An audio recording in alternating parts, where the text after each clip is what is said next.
Hello class 7th, welcome to सनेत गुरु fundamental. मैं हूं निकी पंडित एंड हम यहाँ पे कर रहे हैं ब्रिज कोर्स में। आज है हमारा डे 4, जिसमें देखो जो भी चैप्टर हम साइंस में पढ़ने वाले हैं क्लास 7th में, क्या क्या चीज़ें आपको ऑलरेडी आनी चाहिए उन चैप्टर्स को पढ़ने से पहले, ये सारी की सारी चीज़ें बेटा हम इस ब्रिज कोर्स में डिस्कस कर रहे हैं। सो ऑलरेडी इसके 3 लेक्चर आ चुके हैं एंड आई होप कि आपने सारे के सारे लेक्चर्स देखे होंगे। तो फटाफट से देखते हैं कि आज के लेक्चर में हम कौन से चैप्टर का ओवरव्यू करने वाले हैं। ठीक है, यहाँ पे हमने काफ़ी सारे चैप्टर्स ऑलरेडी कंप्लीट कर लिए हैं। ठीक है, लास्ट टाइम हमने हीट ट्रांसफर इन नेचर किया था, ठीक है, डे 3 में। नाउ आज की क्लास में बेटा हम measurement of time and motion and shadow and reflection के बारे में पढ़ेंगे। लाइट, शेडो एंड रिफ्लेक्शन, यानी कि फिजिक्स वाला पोर्शन हम आज कंप्लीट करेंगे एंड देन नेक्स्ट क्लास में ना हम ये बायो का पोर्शन कंप्लीट कर लेंगे। ठीक है, तो टोटल आपके 5 डेज हो जाएंगे ब्रिज कोर्स के। ओके, सो आई होप कि ऑडियो एंड वीडियो एकदम प्रॉपर होगा। Let's start today's class. सबसे पहला है हमारा measurement of time and motion. किस तरीके से हम टाइम को मेजर करते हैं, किस तरीके से हम मोशन को मेजर करते हैं, क्या क्या इनकी स्टैंडर्ड यूनिट होती है, किस किस टाइप के मोशंस होते हैं, जैसे कि लीनियर मोशन के बारे में आपने सुना होगा, uniform motion, non uniform motion. तो ये सारे टाइप के मोशंस हम यहाँ पे डिस्कस करेंगे। ओके, चलिए, so let's start today's class.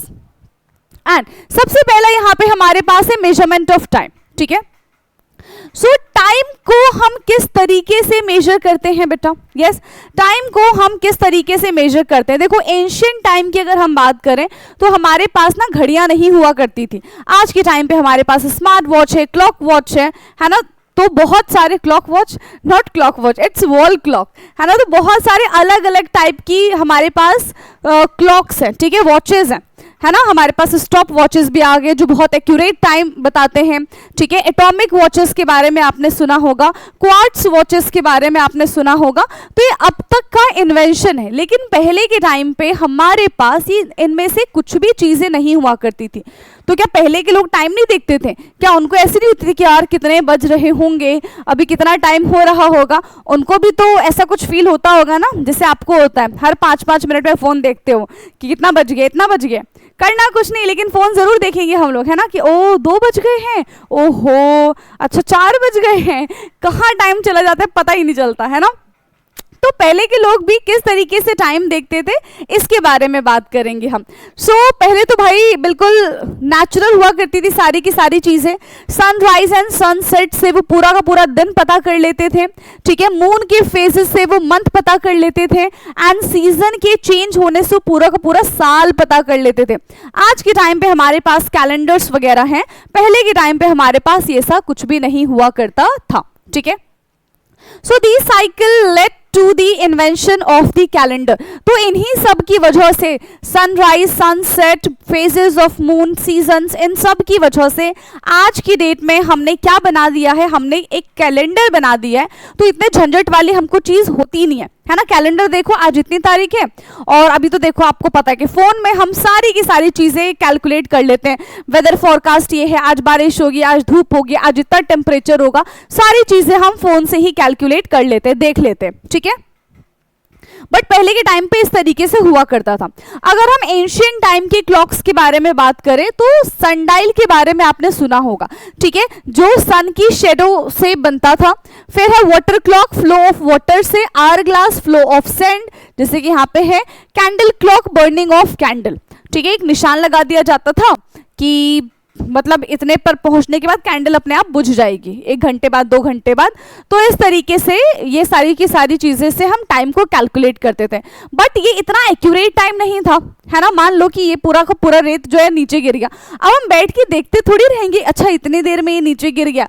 हो सकता है हम किसी काम में बिजी हो, सारा का सारा रेत नीचे गिर जाए, 1 घंटा से ज़्यादा हो जाए, तो हमको नहीं पता चलता ना। ठीक है, तो यहाँ से एक्यूरेट टाइम हम नहीं पता कर सकते थे। ठीक है, These were not very accurate and dependent on natural condition। ठीक है, ये तो देखो मैंने आपको बता दिया, ये एक्यूरेट टाइम हमको नहीं बता पाते थे। ठीक है, हाँ, मान लो कि अगर आपको 1 घंटा पढ़ना है तो इसको लगा के फिर आप 1 घंटा पढ़ सकते थे, बट इसकी हेल्प से आप एग्जैक्ट टाइम नहीं पता कर सकते थे। ठीक है, नाउ सिंपल वाटर क्लॉक के बारे में हम बात करते हैं, तो देखो यहाँ पे क्या है हमारे पास सिंपल वाटर क्लॉक। इससे हम टाइम को कैसे कैलकुलेट करते हैं, water flow drop by drop through a small hole, यहाँ से पानी गिरता जाएगा, इनका एक फिक्स टाइम होगा कि भाई पूरा का पूरा जो बकेट है ये इतने मिनट में खत्म हो जाएगा, एक एक बूंद जब गिरेगा तो यहाँ से टाइम को मेजर कर लिया जाता था। ठीक है, नेक्स्ट है pendulum and time measurement. So pendulum की हेल्प से भी टाइम को मेजर किया जाता था। Pendulum is a simple machine, ठीक है, एंड इसमें क्या होता है, एक स्ट्रिंग होती है, इसको हम बॉब कहते हैं एंड इसको हम स्ट्रिंग कहते हैं। ठीक है, एक होता है बॉब, एक होता है स्ट्रिंग। तो ये क्या होगा, मूवमेंट शो करेगा, एक गया तो एक इधर जाएगा, फिर दो जाएगा तो दो इधर जाएगा। आपने ये शॉर्ट्स या फिर रील्स वगैरह में ये चीज देखी होंगी, है ना। So simple pendulum consist of a small metal ball जिसको हम बॉब कहते हैं, एंड इसमें एक थ्रेड लगा होता है। जितना लंबा थ्रेड होगा उतना ज्यादा ये टाइम पीरियड शो करेगा। ठीक है, तो इसके थ्रेड के ऊपर डिपेंड करता है कि वो पूरा मूव करने में कितना टाइम टेकिंग होगा। ठीक है, एंड और रिजिड सपोर्ट, तो इससे भी हम टाइम को कैलकुलेट करते थे पहले के टाइम पे। ठीक है, नाउ यहां पे हम बात करते हैं मोशन के बारे में। सो अभी जो पेंडुलम के बारे में हमने बात की थी, ठीक है, तो पेंडुलम क्या करता है, टू एंड फ्रो मोशन करता है, that is called oscillatory motion, है ना। इसी को हम क्या कहते हैं, ऑसिलेशन कहते हैं। या फिर जो स्विंग्स वगैरह होते हैं, जो झूले होते हैं, वो भी क्या करते हैं, ऑसिलेशन मोशन को ही फॉलो करते हैं। इधर जाएंगे फिर वापस आएंगे, फिर इधर जाएंगे एंड फिर वापस आएंगे। तो इस तरीके से ये ऑसिलेटरी मोशन शो करते हैं। ठीक है, when the bob moves to and fro repeatedly about this mean position it shows oscillatory motion, तब जाके क्या करते हैं, oscillatory motion को शो करते हैं। ठीक है, वन ऑसिलेशन किसके बराबर होता है, तो वन ऑसिलेशन इज कंप्लीटेड। अब देखो एक ऑसिलेशन कब कंप्लीट होगा, ठीक है, यहां पे सेंटर पे ये बॉब है, ठीक है, ये गया इधर, फिर ये वापस आया और फिर ये अपनी मेन पोजीशन पे आ गया, that means it is equal to one oscillation. ठीक है, किसके बराबर होता है ये बेटा, ये वन ऑसिलेशन के बराबर होता है। So bob move from main position one extreme position, एक एक्सट्रीम पोजीशन पे आया, फिर वापस से दूसरे एक्सट्रीम पोजीशन पे गया and back to its mean position is considered as one oscillation. ठीक है, क्या कंसीडर करते हैं हम उसको कि भाई ये तो हमारा वन ऑसिलेशन है। ठीक है, नाउ टाइम पीरियड क्या होता है, टाइम पीरियड एक ऑसिलेशन करने में कितना टाइम जा रहा है, that is called time period. इसी को बेटा हम टाइम पीरियड कहते हैं। Clear, so the time period, time taken to complete one oscillation, एक ऑसिलेशन कंप्लीट करने में जितना भी टाइम लगता है उसी को हम टाइम पीरियड कहते हैं। सो इंपॉर्टेंट ऑब्जर्वेशन क्या है टाइम पीरियड की, कि time period depend on length of the pendulum. अभी मैंने आपको बताया था वो स्ट्रिंग पे डिपेंड करता है, जितनी लंबी स्ट्रिंग होगी उतना ज्यादा ये वन ऑसिलेशन कंप्लीट करने में लेगा, जितनी छोटी स्ट्रिंग होगी उतना कम टाइम ये लेगा। ठीक है, it does not depend on the mass of the Bob, ये बॉब के मास पे डिपेंड नहीं करता है, ये पेंडुलम के स्ट्रिंग पे डिपेंड करता है। ठीक है, same length to same time period at a place. ठीक, अगर लेंथ सेम रहेगा तो हर जगह वो सेम ही टाइम पीरियड शो करेगा। राइट, नाउ मॉडर्न क्लॉक यानी कि आज के जमाने के क्लॉक के बारे में बात करते हैं, तो यू नो वेरी वेल, है ना, कि आज के टाइम पे आप स्मार्ट वॉच यूज करते होंगे। ठीक है, करते हो कि नहीं करते हो, हमें तो एप्पल की ही वॉच चाहिए, यही बोलते हो ना घर पे, है ना, कि नहीं हम तो बहुत अच्छे मार्क्स लेकर आएंगे, हमें एप्पल की वॉच दिला दो। ठीक है, और मिल भी जाती होगी मेरे ख्याल से। चलो, सो मॉडर्न क्लॉक के बारे में बात करते हैं। So modern clock use repeating vibration, जैसे कि क्वार्ट्ज क्लॉक है, तो यहाँ पे बहुत ज्यादा ये एक्यूरेट टाइम हमको बताता है। ठीक है, एटॉमिक क्लॉक है जहाँ पे एटॉमिक वाइब्रेशंस होते हैं। Atomic clock are the most accurate, अभी तक का सबसे एक्यूरेट अगर कोई टाइम बताता है, सबसे ज्यादा एक्यूरेट अगर कोई टाइम बताता है, so that is atomic clock. कौन सा हो जाएगा, दैट इज एटॉमिक क्लॉक। ठीक है, most accurate, error of 1 second in millions of year. सोच रहे हो मिलियंस ऑफ ईयर तो हम रहेंगे भी नहीं, तो मिलियंस ऑफ ईयर में 1 सेकेंड का एरर बताता है, बाकी सबसे एक्यूरेट है। तो भाई हमारे तो 100% एक्यूरेट है ना। चलो नेक्स्ट है हमारा यहाँ पे SI यूनिट ऑफ टाइम, तो टाइम की देखो बहुत सारी यूनिट होती है, but when we talk about the standard unit, तो बेटा स्टैंडर्ड यूनिट तो एक ही होती है, ठीक है। तो टाइम की स्टैंडर्ड यूनिट होती है, क्या होती है, सेकेंड होती है, ठीक है। टाइम की स्टैंडर्ड यूनिट होती है सेकेंड। अब देखो कन्वर्जन आपको आना चाहिए, है ना, कि 60 second is equal to 1 minute, 60 minute में 1 आवर होता है, या फिर इसका उल्टा देख लो, 1 hour is equal to 60 minute, ठीक है, 1 minute is equal to 60 second. तो इस तरीके से हम कन्वर्जन करते हैं, और 1 hour is equal to 60 into 60 second. तो ये सारी चीजें भी हम पता कर सकते हैं कि एक घंटे में कितने सेकंड्स होते हैं, 100 घंटे में कितने सेकंड्स होते हैं, एक दिन में कितने सेकंड्स होते हैं। तो ये सारा कन्वर्जन आपको आना चाहिए, ठीक है।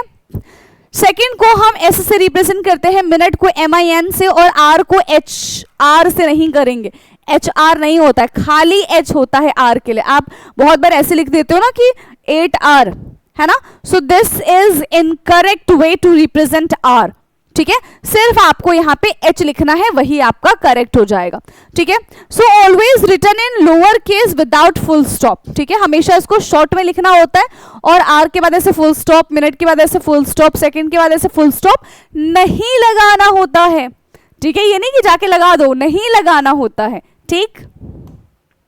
नाउ स्पीड के बारे में बात करते हैं, तो क्या है आपकी स्पीड, हाँ, कितने मिनट में आप पैदल पैदल अपने घर से स्कूल जा सकते हो, ये मुझे कमेंट करके बता देना, है ना। देखते हैं कि कौन कितने, और हाँ कितने किलोमीटर है, ठीक है। सबसे पहले आप मुझे कमेंट करके ये बताओगे कि आपका स्कूल और आपके घर के बीच में कितना किलोमीटर का डिस्टेंस है, और अगर आप पैदल चलना चाहो तो आप कितने मिनट में वो डिस्टेंस को कवर कर लोगे, ठीक है। लेट्स सी कि किसका कितना दूर है और कौन कितनी जल्दी ट्रैवल कर सकता है।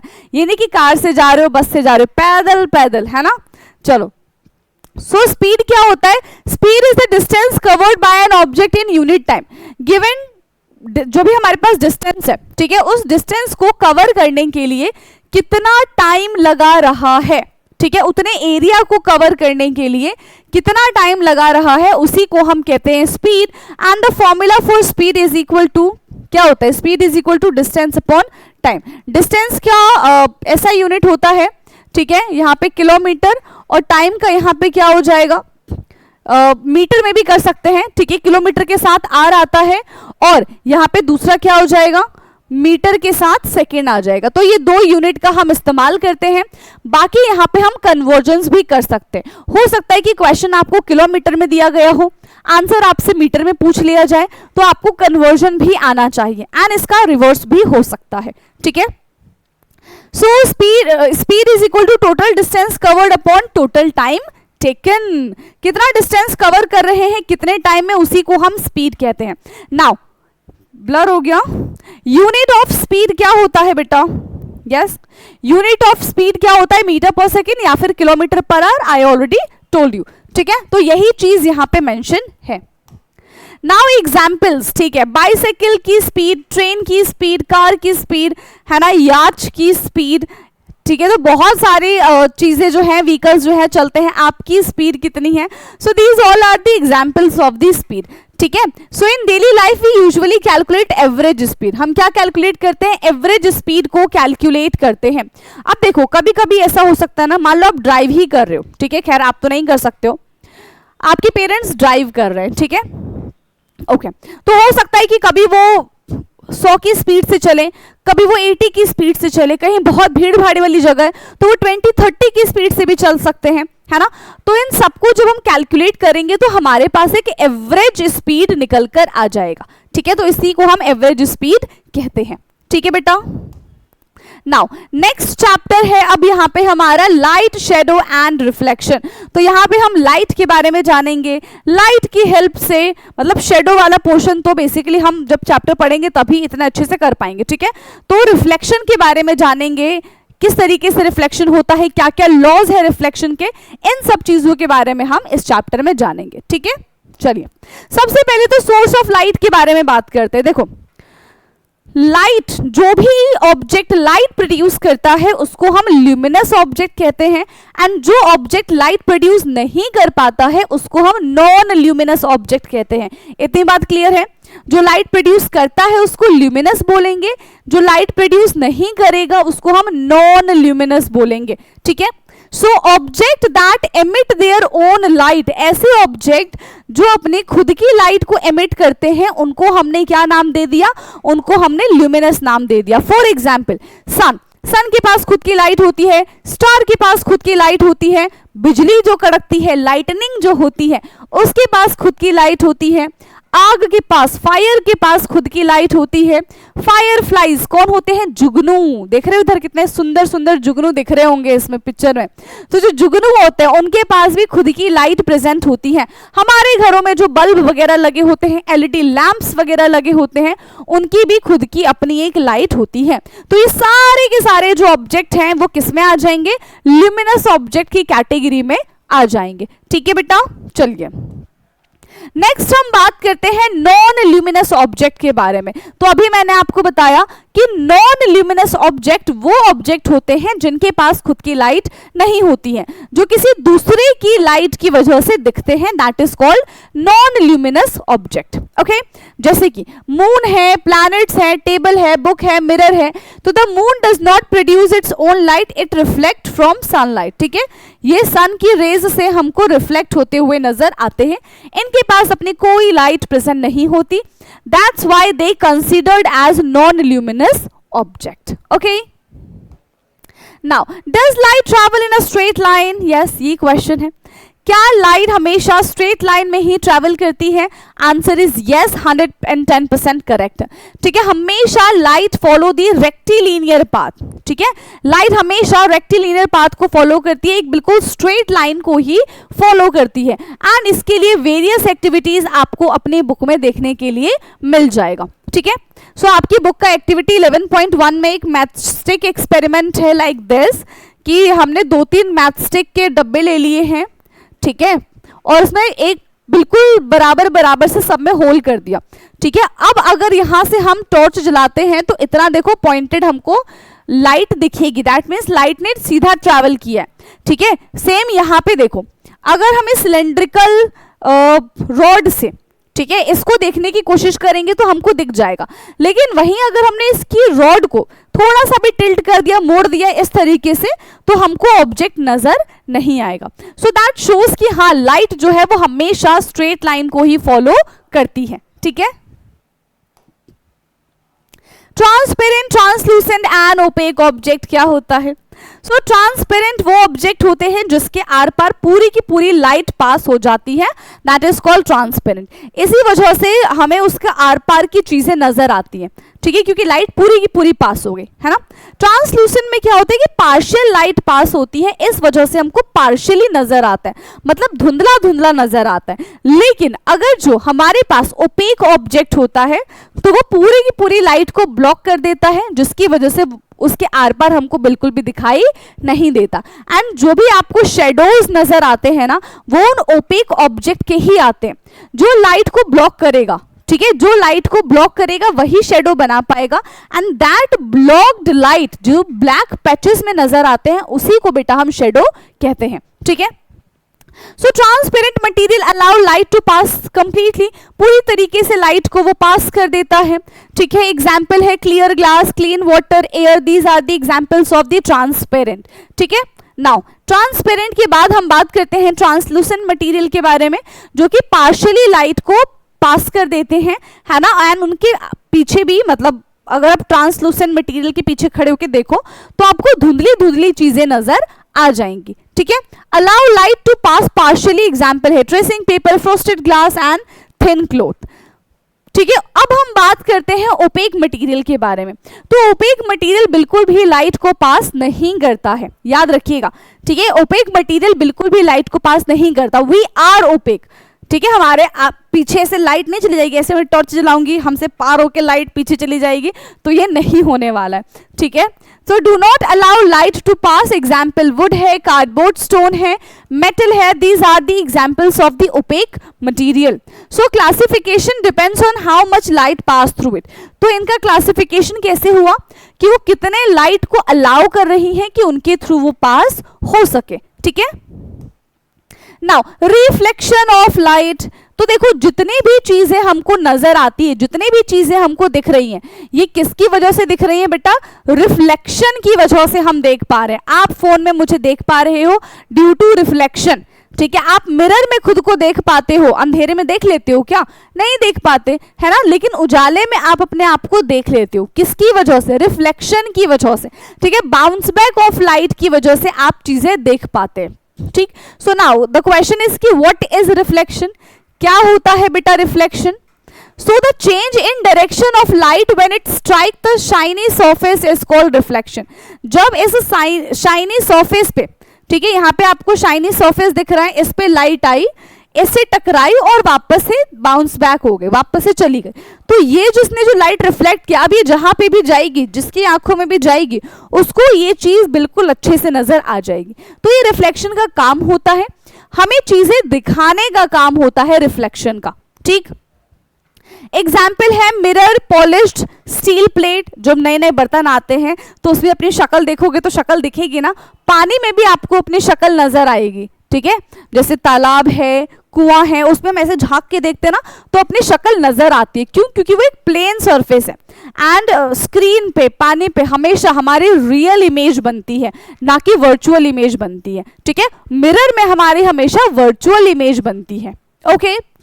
Reflection allow us to see our image, और इसी रिफ्लेक्शन की वजह से, ठीक है, इसी रिफ्लेक्शन की वजह से हम अपनी इमेज को देख पाते हैं, ठीक। Image formed by a plane mirror, तो भाई प्लेन मिरर किस तरीके का इमेज फॉर्म करता है? तो बेसिकली हम सब के घरों में जो मिरर होता है, ठीक है, हम सब के घरों में जो मिरर है बेटा, वो कैसा मिरर है? वो प्लेन मिरर है, ठीक। तो इस तरीके का मिरर है हमारे घरों में। जब सेल्फीज वगैरह लेने होती है हमको, है ना, अपना आईफोन दिखाना होता है, तो जनरली लोग मिरर के पास जाके ही फोटो खिंचवाते हैं, ठीक है। So the picture form by the reflection of light is called an image. And plane mirror में हमको क्या क्या चीजें देखने के लिए मिलती है? सेम साइज का आपको इमेज देखने के लिए मिलेगा, ठीक है। आपको वर्चुअल इमेज देखने के लिए मिलेगा, और आपको लेटरल इन्वर्टेड इमेज देखने के लिए मिल जाएगा, ठीक है। आपको कैसा इमेज देखने के लिए मिलेगा? लेटरल इन्वर्टेड इमेज आपको देखने के लिए मिल जाएगा, ठीक। तो ये तीन चीज है, सेम साइज, सेम डिस्टेंस आपको देखने के लिए मिलता है, वर्चुअल इमेज होता है एंड लेटरल इन्वर्जन हो जाता है, ठीक है। नेक्स्ट है properties of the images by the plane mirror. अब देखो साइज कैसा होता है? सेम एज ऑब्जेक्ट, जिस तरीके का ऑब्जेक्ट है उतना ही साइज का ये फॉर्मेशन करेगा। नेचर कैसा होता है? इरेक्ट होता है, ठीक है। Screen can not be obtain, ठीक है। एंड पोजीशन की बात करें तो जितने दूर आप मिरर से खड़े होगे, मिरर के पीछे भी उतनी ही डिस्टेंस पे आपकी इमेज बन जाएगी, ठीक। And special feature lateral inverted, ठीक है। आप कुछ भी लिखोगे जब और मिरर में देखोगे तो आपको चीजें सीधी की सीधी नजर आएगी। लेफ्ट का राइट हो जाता है, राइट का लेफ्ट हो जाता है, देखा है ना आपने। एम्बुलेंस लिखा होता है एम्बुलेंस वाली गाड़ियों पे, और वो भी उल्टा लिखा होता है। क्यों? क्योंकि जब उसको मिरर में देखा जाए तो बिल्कुल सीधा एम्बुलेंस नजर आए, तो यही रीजन होता है, ओके। नाउ देखो वही है लेटरल इन्वर्जन वाला यहाँ पे हमारे पास, कि लेफ्ट का राइट हो जाता है, राइट का लेफ्ट हो जाता है। एंड एम्बुलेंस वाला जो केस अभी मैंने आपको बताया, वही चीज यहाँ पे भी मेंशन है, ठीक है। तो left side of object appear as right in the mirror and the vice versa, right का लेफ्ट, लेफ्ट का राइट हो जाता है। Example, ambulance written in reverse for the rear view mirror, ताकि हमको वो सीधा सीधा दिखे और कोई भी इंसान एम्बुलेंस देख के उसको जगह दे दे। क्योंकि आपको भी पता है कि एम्बुलेंस को हमें जगह देनी चाहिए, क्योंकि उसमें बहुत क्रिटिकल सिचुएशन वाले लोग बैठे होते हैं, या फिर किसी ऐसे इंसान को लेने के लिए एम्बुलेंस जाता है जिनकी सिचुएशन थोड़ी गड़बड़ होती है, ठीक है। तो चाहे एम्बुलेंस खाली हो, चाहे एम्बुलेंस भरी हुई हो, हमें हमेशा एम्बुलेंस को जगह देनी चाहिए, ओके चलिए, तो यहाँ पे हमने 2 चैप्टर के बारे में डिस्कस कर लिया। जितनी भी इंपॉर्टेंट चीजें थी इस चैप्टर को पढ़ने से पहले, क्या क्या चीजें आपको आनी चाहिए थी, वो सब हमने यहाँ पे डिस्कस कर ली है। अब एक और आपका लेक्चर आएगा एंड देन ब्रिज कोर्स हमारा ओवर हो जाएगा। ठीक है, तो ऑलमोस्ट आई थिंक 5 लेक्चर में हमने ब्रिज कोर्स को हम ओवर करेंगे एंड देन उसके बाद हम आ जाएंगे अपनी बुक पे, जहां पे सबसे पहले मैं आपको एनसीईआरटी लाइन बाय लाइन कराऊंगी। ठीक है, ओके सो आज के लिए इतना काफी है। बाकी का डिस्कशन अब हम करेंगे अपने नेक्स्ट क्लास में। तब तक के लिए पढ़ते रहिए and thank you so much. Bye bye.